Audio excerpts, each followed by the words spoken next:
আঞ্চেলত্তি মানেই সবসময় তিনি মাইন্ড গেম খেলেন, কিন্তু তারপরও ব্রাজিলের যে দলটা আছে আঞ্চেলত্তিকে নিয়ে কথা না বললেই নয়। কার্লো আঞ্চেলত্তি আমার কাছে মনে হয় যে ব্রাজিল দলের একটা সবথেকে বড় শক্তির জায়গা এবং সবাই সেটাতে নিশ্চিতভাবেই সাপোর্ট করবে।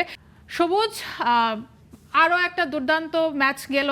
আমরা সকালেই দেখছিলাম মেক্সিকো এবং সাউথ কোরিয়ার যে ম্যাচটা, মেক্সিকো প্রথম দল হিসেবে কিন্তু নকআউট নিশ্চিত করেছে। কেমন দেখলেন ম্যাচটা? মেক্সিকো আয়োজক দেশ, তারাই আসলে যখন প্রথম দল হিসেবে নকআউটটা কনফার্ম করলো এবং আমরা আসলে আশায় ছিলাম যে এশিয়ার দেশ হিসেবে সাউথ কোরিয়া তারা সেই নকআউট পর্বটা নিশ্চিত করে কিনা। এখানে আসলে যে দলই জয় পেত সেই দলেরই মোটামুটি সুযোগ ছিল যে নিশ্চিত হয়ে যাবে এবং সেটা মেক্সিকো নিশ্চিত করে ফেলেছে। তারা প্রথম দল হিসেবে তারাই এবার আয়োজন করছে এবং পুরো ম্যাচটা যদি আমরা দেখি, সাউথ কোরিয়া এবং মেক্সিকো শুরু থেকেই কিন্তু একটা হাড্ডাহাড্ডি লড়াই হয়েছে। বল পজিশনের জায়গা থেকে কিন্তু সাউথ কোরিয়া এগিয়ে ছিল এবং মেক্সিকো কিন্তু কোনো ছাড় দেয়নি সুযোগগুলোতে।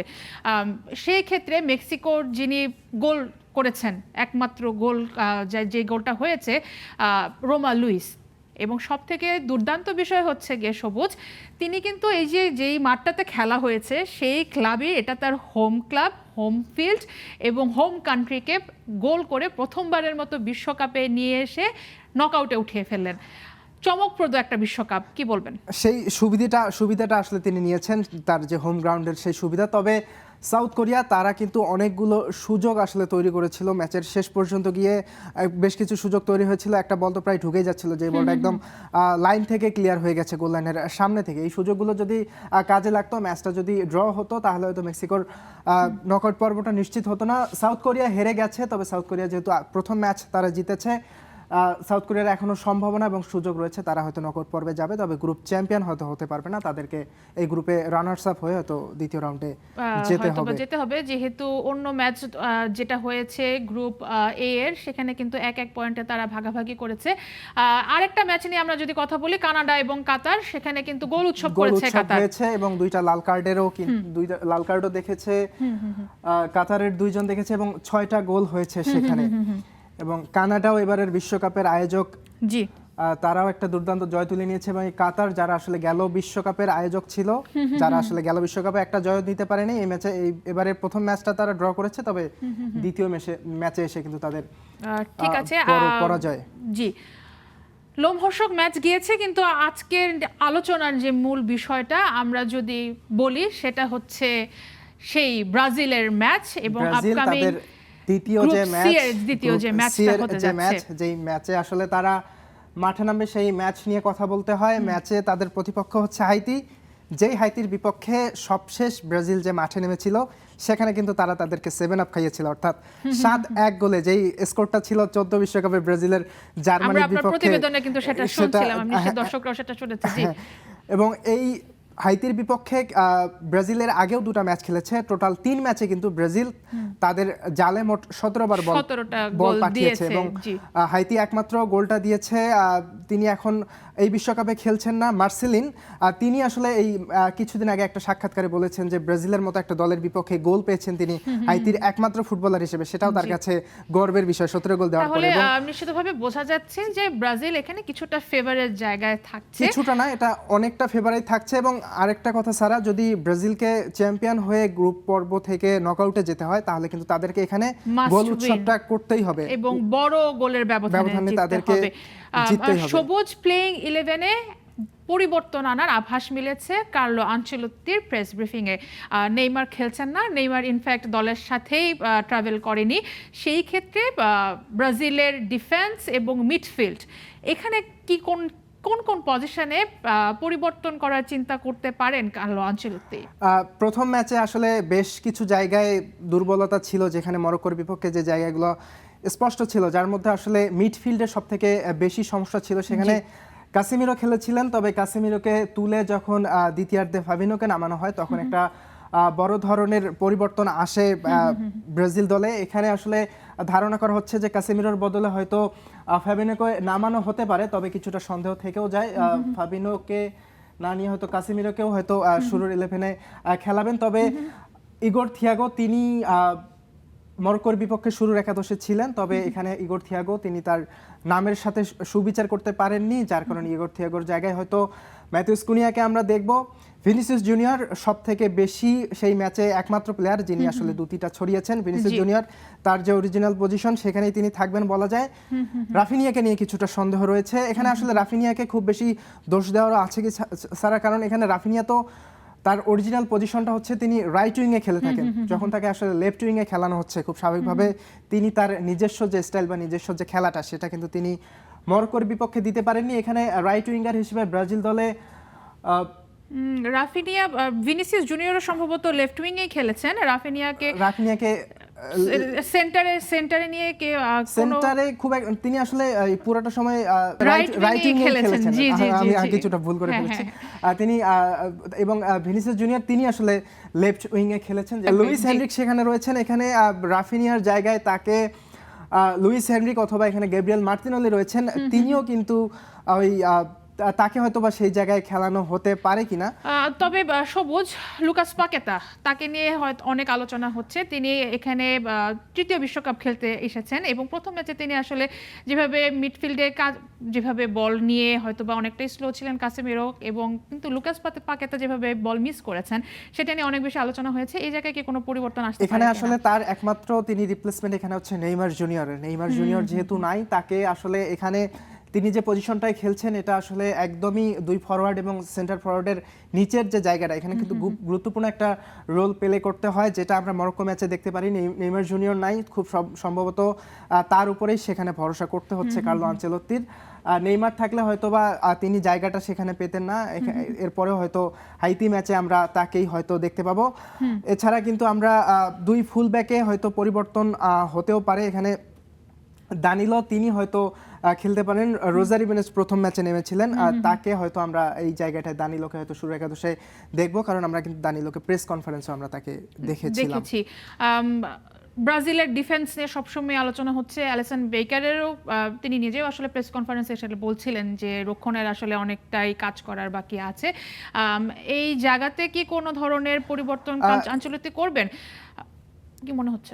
গ্যাব্রিয়েল মাগালাস এবং মার্কিনোস তারা দুজনই কিন্তু বর্তমান সময়ের অন্যতম সেরা দুই ডিফেন্ডার। যদিও আমরা প্রথম ম্যাচে গ্যাব্রিয়েল মাগালাসের কিছুটা ভুল কিংবা কিছুটা জায়গা আসলে তিনি স্পেসটা দিয়েছিলেন, যে ভুলটা আসলে মিডফিল্ড থেকেও বলা যায় ব্রাজিলের মিডফিল্ডের সমস্যাটা ছিল। গ্যাব্রিয়েল মাগালাস এবং মার্কিনোসকে হয়তো আমরা শুরু একাদশে দেখবো। এছাড়া আসলে দ্বিতীয়ার্ধে হয়তো বা আমরা সেখানে রজার ইবনেস কিংবা ব্রেমার রয়েছেন, তাদেরকে হয়তো বা আনচেলত্তি নামাতে পারেন। তবে এতটুকু আশা করা যায় যে শুরু থেকে কার্লো আনচেলত্তি তাদেরকে খেলাবেন। খুব বেশি যদিও আনচেলত্তি আসলে অনেকটা হেসেই বলেছেন এই কথাটা যে 4 থেকে 5টা পরিবর্তন হয়তো দেখব। তবে সেন্টার ফরওয়ার্ডের যে পজিশন সেখানে ইগোর থিয়াগোর জায়গায় ম্যাথিউস কুনিয়া হয়তো খেলবেন। ব্রাজিলিয়ান সম্বন্ধ গ্লোবো তারাও সেটা বলছেন। রাফিনিয়ার জায়গাটা পরিবর্তন হতে পারে, সেখানে আমরা মার্তিনেলিকে দেখতে পারি। এছাড়াও দ্বিতীয়ার্ধে হয়তো আমরা এনরিকের কথা বলছিলাম। এনরিক তার এখনো বিশ্বকাপে অভিষেক হয়নি, নিয়ে কিন্তু অনেক বেশি পরীক্ষা নিরীক্ষা হয়েছে।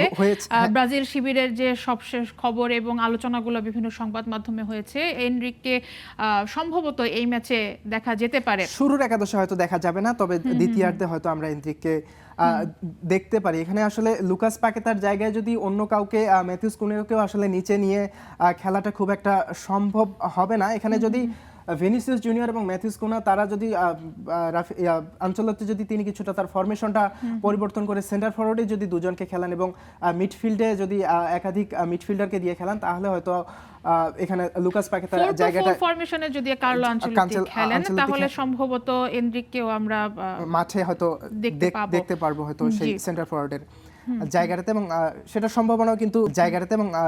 সম্ভাবনাও কিন্তু রয়েছে। বেশ কিছু সংবাদ মাধ্যম আসলে বলছে, যদিও তারা পুরো জিনিসটাই গোপন রেখেছে। হয়তো আমরা আনচেলত্তি মানেই সবসময় তিনি মাইন্ড গেম খেলেন, কিন্তু তারপরও ব্রাজিলের যে দলটা আছে আনচেলত্তিকে নিয়ে কথা না বললেই নয়। কার্লো আনচেলত্তি আমার কাছে মনে হয় যে ব্রাজিল দলের একটা সবথেকে বড় শক্তির জায়গা এবং সবাই সেটাতে নিশ্চিতভাবেই সাপোর্ট করবে। মাইন্ড গেম খেলেন এবং ম্যান ম্যানেজমেন্ট নিয়ে তাকে যে বলা হয়ে থাকে কার্লো আনচেলত্তির, অবশ্যই প্রথম ম্যাচে যে ভুলগুলো ব্রাজিল দল করেছে এবং বলা হয়েছে যে পাসের ভুল ছিল, মিডফিল্ডের দুর্বলতা ছিল, এগুলো নিশ্চিতভাবেই কার্লো আনচেলত্তি আলাদাভাবে কাজ করেছেন। এবং হাইতি ম্যাচটাতেই মনে হয় পরীক্ষা নিরীক্ষা করার একটা বড় সুযোগ আছে ব্রাজিলের। সেই সাথে কিন্তু এই যে গ্রুপ চ্যাম্পিয়ন হবার যে চাপটা, সেখানে কি ব্রাজিল কি কিছুটা পিছিয়ে আছে?